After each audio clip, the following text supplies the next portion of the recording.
Welcome back to the finals of the WCQ European Championship 2015. My name is Oliver German and I'm joined here by Luke Withington. Hey Ollie. For one last ride. The absolute final match. Yes, and we just listened to those two guys. One guy said, I don't think I'm going to win this. The other guy said, I'm hyped, like -1 for the finals. Which seems like this is a little bit of a downer. How hyped are you for this match? I'm excited. We want to know who's going to be the reigning European champion after this. I really want to see who is going to be the winner this year. Right. And we have had so many amazing stories leading into this weekend. 787 players. All of them had to first get qualified for the event in the first place and then flew over from countries near and far to play in Dublin, Ireland, to become the new European champion or, well, in many cases, to make it to the World Championship. For two of these guys, this dream is still a reality. For 785, that bubble has burst. So let's take a look at the top 16 bracket, or maybe even the top 64 bracket. I'm not sure what we have exactly. Let's bring that up for you guys. The bracket that shows us how these two guys, it's the top 16 bracket, made it to the finals. And that's also a story in itself, because you see national champions with Daniel Benson at the upper left corner, the reigning Danish national champion, making it all the way deep into the tournament. And on the upper right corner, Alessandro Di Patria is the reigning Italian national champion. And I think we've never seen this before, that a national champion was advancing that deep into the tournament with a chance to also become the European champion. So also you can tell the Italian flags decimating the other numbers over the course of the tournament. One last thing to mention, in that bottom right-hand corner, it's last year's European Championship winner. The reigning champion Eugen Heid. He really wanted to go to Worlds again. He said that in the interview. However, he was one of the many victims of Ido Marcus from Israel, who gained the upper hand, advanced to the top 8, and there he just went up against the only Dutch representative. I think it was Martin van de Wetering. Overcame him, even though he had a sleep in this morning. Another great story. And now we're in the finals. Even though Italy was sent 2 representatives into the top 4, there's just there are none remaining now. Of course, we have a German and an Israeli in the finals. That's Jörg versus Ido. So something fun to mention is if Ido actually does go all the way and manages to win this finals, he's going to have beaten the European champion on his way to this victory. Right, yeah. And Jörg Müller is also the only Nekroz player that's still remaining in the field. In the top 16, we just had, I think we just had 3 Nekroz players, which is unheard of. Something like that, I think, oh no, in the top 8, in the top 8 we only had 1 remaining, which is absolutely unheard of. Some people say, this is Sparta, no, this is Europe, and it seems like it's not Nekroz country anymore. No. Okay. Other big stories of the weekend. Before we take you to the match, we got a YouTube channel, and you can revisit all the highlights of yesterday and of this morning on the YouTube channel. There's a link on Twitch, also on the official page. So just click onto YouTube if you want to revisit any of the highlights from the past matches, see any of the interviews from the national champions, and the deck breakdowns, deck features that you did on Friday morning already. We also have a Facebook page. You can find some interesting information there. Follow us on Facebook, follow us on YouTube, follow us on Twitch, of course, so you will know when this channel goes live. And with that, no more delays. Let's take you straight to the feature match table, where we have the finals of the European Championship 2015 between Ido Marcus from Israel and Jörg Müller from Germany. And Luke, you had a close look at those 2 decks. We have a Shaddoll deck and a Nekroz deck. We've just been informed the player's not ready yet. So let's talk a little bit more about these deck lists. All right, in that case. So let me first start with Nekroz. So here on the left, let me have a quick scan of this deck list. So it seems, I think, have we seen him once before this weekend? Yes, we saw him just now. And Yeah. the thing was, he lost the first game in the semifinals, and he lost when his opponent flipped a mistake. And that was pretty much all that happened. You were actually taking the highlights, I think. Yeah, And the highlight was like, the whole mistake. match. That was the whole match. And I asked Jörg prior to this match, how many times did that happen this weekend? Because that's something we expected to see, that everybody comes prepared for Nekroz. And he said quite a few times. There were a lot of players that had something against Nekroz in the main deck. Sometimes rivalry of the Warlords. Yeah, we've seen that in Clifford. In the first matchup, in fact. Yeah, actually, the very first match that you can check out on YouTube. And so, what do you make of this Nekroz deck here? List is very, very standard. The only possible thing that I can look out here for is the couple of choices that you can make. So when you make the choice of playing Max C, I've been saying you have like 2 slots or something in the deck that you can fill with cards that you can make that meta choice, whether you want to main deck stuff against Nekroz or against Burning Abyss or against whatever. You get to have 2 slots in the Nekroz deck to fill there. Right. And he seems to have gone with Max C. He also seems to have been able to fit in 2 Mystical Space Typhoons. Yeah, it's just huge, yes. We've seen veteran players like Ali Fawaz. I think Eugen might have also played Shared Ride. Yeah, he which played is Shared Ride. better against most other decks. So yeah. that's really good against Nekroz, whereas the Max C is much better against the likes of Burning Abyss. Yeah. It is good against Nekroz if you can time it at the right time, but it's quite easy to play around in that opening play where you summon Madra Senju, Kaleidoscope, because then you can send a 12 and then summon Valkyros and Unicorn instead of just summoning Unicorn. Yeah. Does he have any cards that are especially used less against the Shaddoll deck? Raigeki is not really an all-star. Book of Eclipse. Well, Raigeki is kind of good if you can make an Abyss Dweller.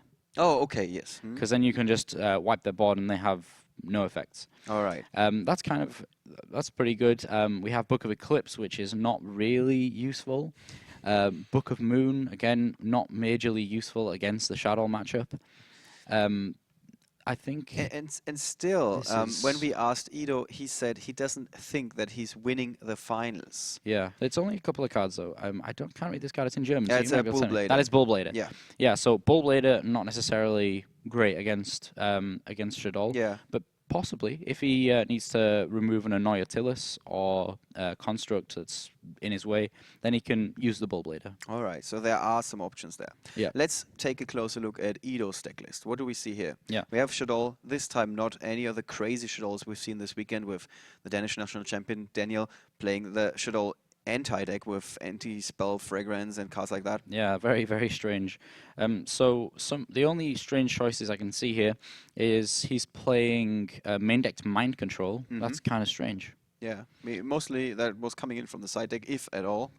Yeah, so it's very prominent. YCS London 2013, when we were in Shaddoll format, this was very, very prominent because you used to be able to mind control your opponent's cards, and then you can just go ahead and flip them up and use their Shaddoll flip effects, which you were playing that deck anyway. Yes. So, that was really great, especially if you get like Beast or Falco or something. Is it going to be useful here? I think it's potentially going to be useful to take away things like Unicorn or something like that. But again, it's just a really strange choice. I know Ido. He tends to do things quite strange. Okay. I mean, if we look at the side deck really quick, he's playing Lila, Light Swan Sorceress in a... Let's take another and closer look at the side deck once we're done with game 1. Yeah, because exactly. we know that the players are ready. So, for the second time, let's try and take you to the feature match table where we got Jörg Müller on the left-hand side from Germany. Yes, there we go.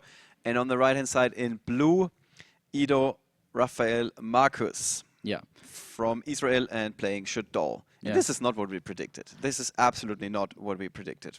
So here we go. It looks like Ido's going first.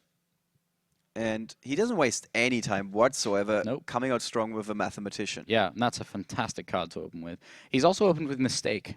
So, so there is a chance we're going to see the same thing that we saw in the semifinals, where a mistake has been flipped and the game was over. And if we look at Jörg's hand right now, I'm just gonna leave Leave to that everybody's to be, imagination. just synced in a little bit. I want people to just have a look at that right now. This is pretty much the opposite of a royal flush. Yeah. I think it would be a good hand in other games, but not at the moment. No. So if he draws Mystical Space Typhoon as his next card, then we're in business. Okay.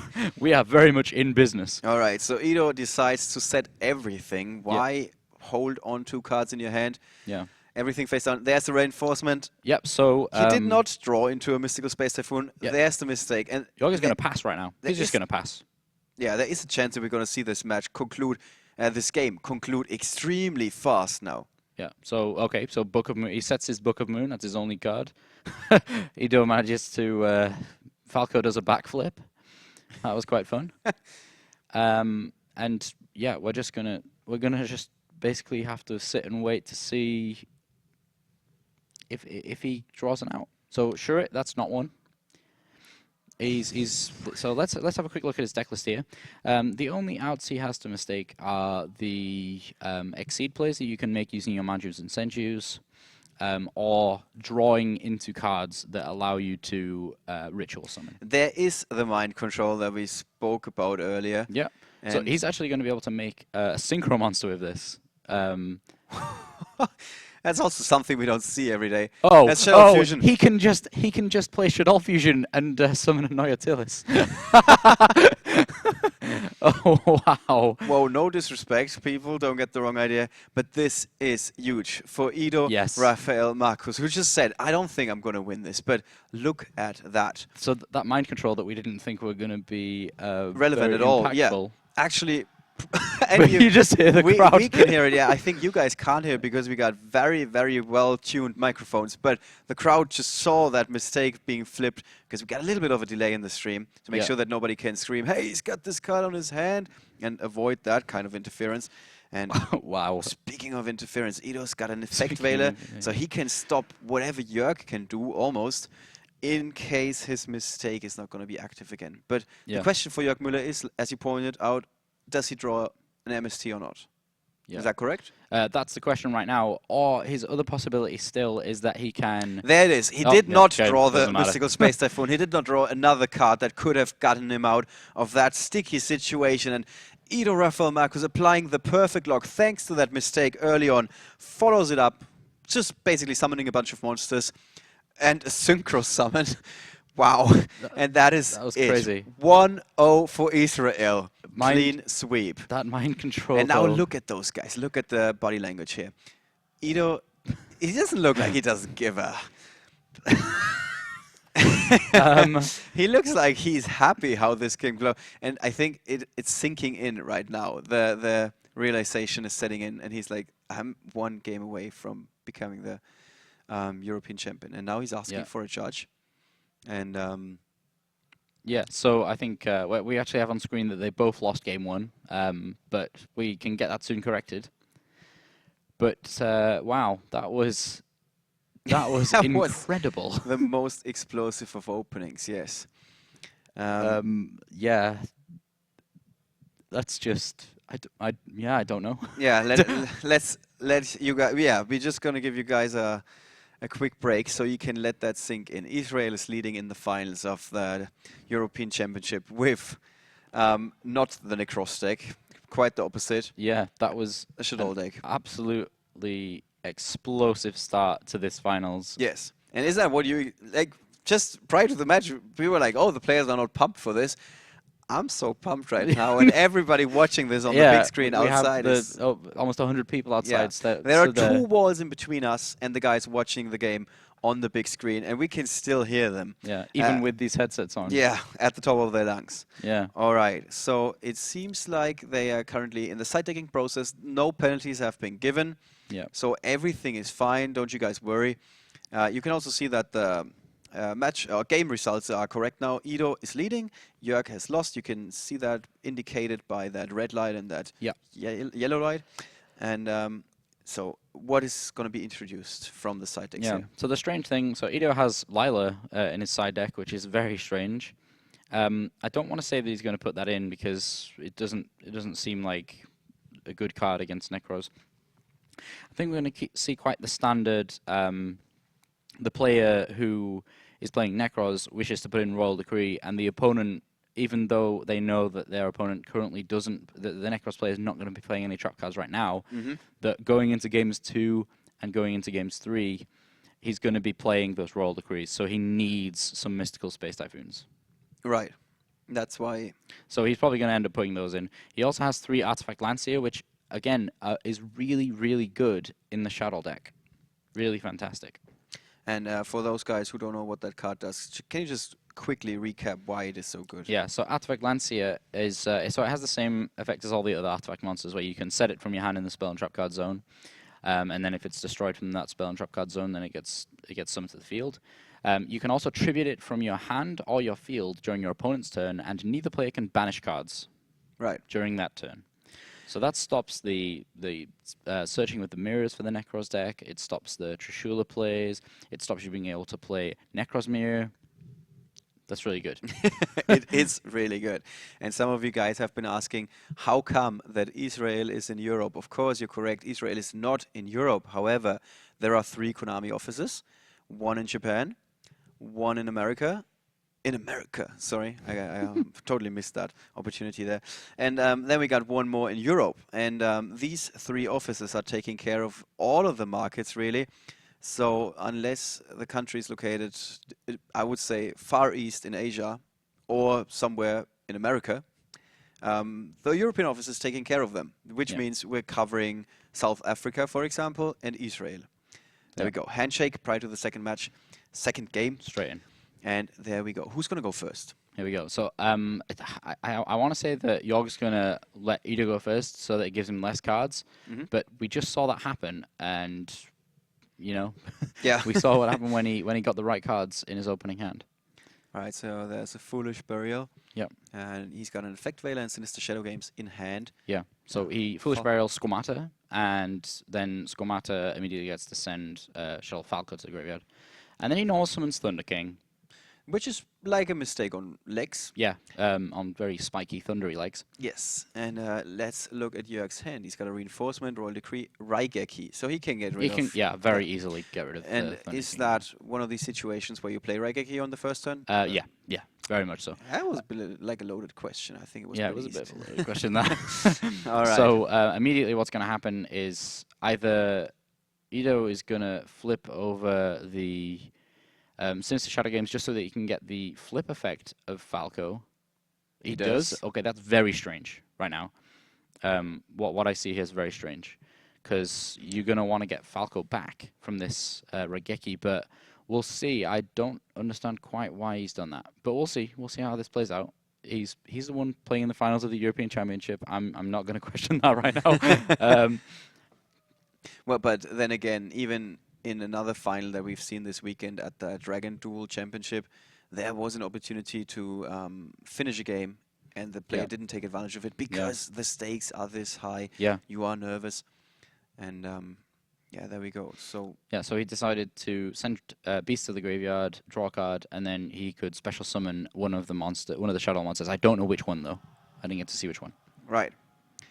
Okay, so this is big for Jörg Müller because he's not under the lock of Thunder King Ryo. And let's look at his hand that is suddenly extremely live. He can go to town now. Yeah, absolutely. All 3 of the ritual spell cards. Yeah, I don't actually think there's... Let me just see his hand. There's actually not much to be done here. Yeah, he's got the Reinforcement. There's not much to be done. That's pretty much it. Yeah, he can Reinforcement into like Shure or into Clausulus, but there's no possible card he can play Reinforcement of the army into that's going to get him any further on into summoning a ritual monster. What is a card that Jörg needs in this situation? Manju, Senju, both searches. Anything that allows him to search his deck. Yep, or a Bryanak. Okay. Yeah. So let's see what he got. Yeah, so he got Shure. Yeah, that's what I expected. All right. He sets possibly the Royal Decree. Yeah, I think that's a given. That's got to be the Royal Decree.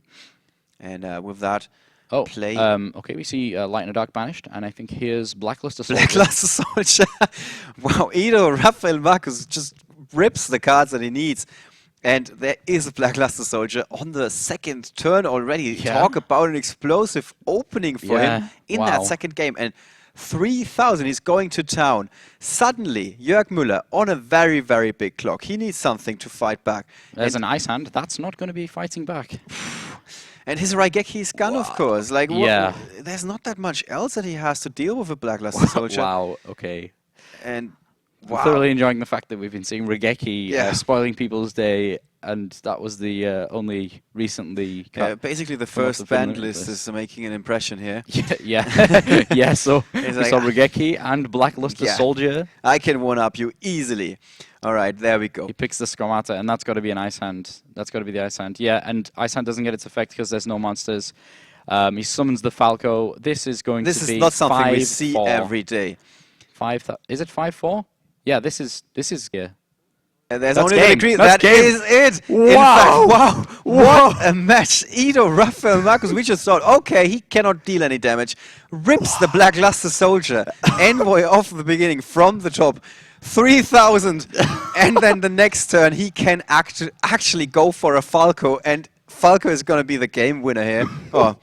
Wow. 2-0 Ido, Raphael, Marcus. That Israel entire game is your European champion. That entire game was like 5 turns long. Yeah. And the highlight reel of this game is basically, I'm going to show you the entire first game, and after that, I'm going to show you the entire second game. This is going to be our highlight reel. Yeah, Matthew's going to be sat outside thinking, these guys are going to think I'm not doing a good job with all these highlights because there isn't any. Right, wow. And talk about under-promising and over-delivering. Ido, Marcus, I don't think I'm going to win this finals. Well, guess what? I'm going to win it in the most commanding ways possible.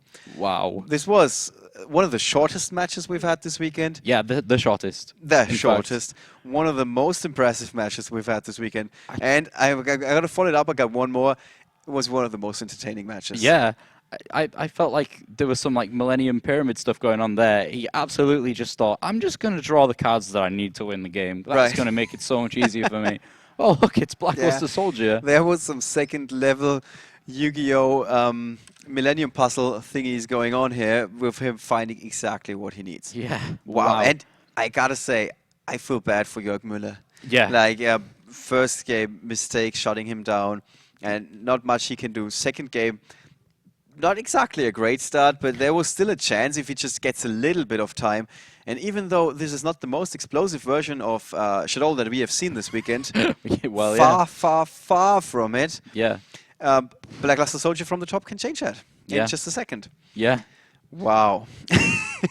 I really don't know what to say. That was spectacular. It is one of those matches where, fortunately, you don't have a lot to say because the match will actually speak volumes just for itself. So did the crowd. Yeah, the crowd outside is still celebrating that victory. I don't think we have that many Israeli players making that trip. We had 2 in the top 16, 1 remaining at this stage, and he is gonna go home with a title. And we're going to see him at the World Championship, and I can't wait for that. Yeah, that's going to be amazing. It's going to be exciting, of course. So we saw Ido go all the way. He defeated the current European champion, and now here he is, the European champion. Yes, absolutely. So, you know, we got Ido and Jörg at the World Championship representing Europe. And, well, if they can keep this record up, America and Asia, you gotta be prepared. Yeah. And then the other 2 guys are Italians. Riccardo Loccia, who was playing Burning Abyss, and Alessandro Di Patria, the national champion of Italy, showing you how it's done, also securing his ticket for Worlds. Yep. I think might be the first time, at least the first time in a long time, that we've had a national champion who goes on and secures a ticket for Worlds. Yeah. Well done to you guys. Great representatives. All right. We're going to take a short break. We have to get our composure back. After that, we're going to present you the highlights of this match, which might as well be the entire match. I'm not going to make any promises at this stage, but it's going to be entertaining, 100%. I guarantee that. Then we're going to be taking another break, and after that break, we're going to be back for one last time with the award ceremony of today's tournament, where we're going to be handing out some trophies and, of course, again introduce you to the top 4 that are going to represent Europe at the World Championship. And with that, I'm going to say goodbye for the time being. Thank you, Luke. It was a pleasure. You are really the good luck charm for the Israelis, it looks. Seems to be. It seems to be. And with that, we're going to take a short break and be right back with the highlights of